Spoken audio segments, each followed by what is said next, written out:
السلام عليكم ورحمة الله وبركاته. ازي حضراتكم؟ كل سنة وانتم طيبين. ده النموذج الرسمي للمقالي بتاع الكيمياء. طيب دلوقتي حضرتك في مشكلة الناس لازم تاخد بالها منها. هو انا شفنا فيديوهات كده انه في سؤال هيتلغي واللي هو بتاع ناتج اختزال الكحول. انا والله مش مدرس كيمياء فعشان ما افتيش فيها. يقول لك في سؤال هيتلغي بتاع ناتج اختزال الكحول والكلام ده. في لجان تصحيح الكيمياء النهارده كانوا ملغينش السؤال ده. تمام، عشان برضو الناس تبقى عارفة. طب ايه الاجراء؟ انا معرفش والله، بس انا مش مدرس كيمياء عشان اقول الكلام ده. بس انا والله ولا بسير الجدل، بس لما حاجة زي كده اسمه اختزال الكحول تقريبا انا نعرفه انه مش عندكم في المنهج. طيب ده النموذج. خلينا بقى في الفيديو بتاعنا النهاردة نموذج الامتحان بتاع المقالي.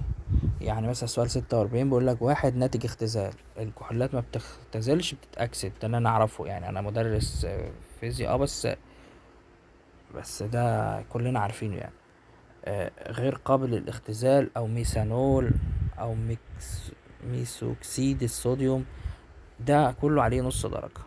طيب دي بنزين او C6H6 وعليه نص درجة. بي عليه نص درجة السؤال.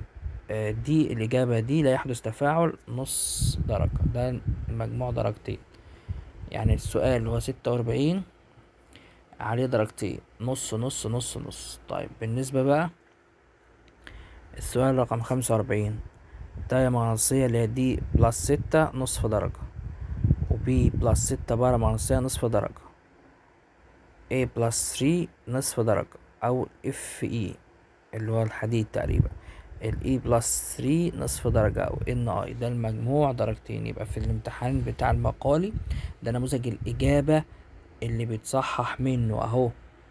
ده اللي اتصحح منه النهاردة الصبح. فانا بقول اهو بالنسبة بتاع سؤال اختزال ما تلغاش عشان تبقوا عارفين.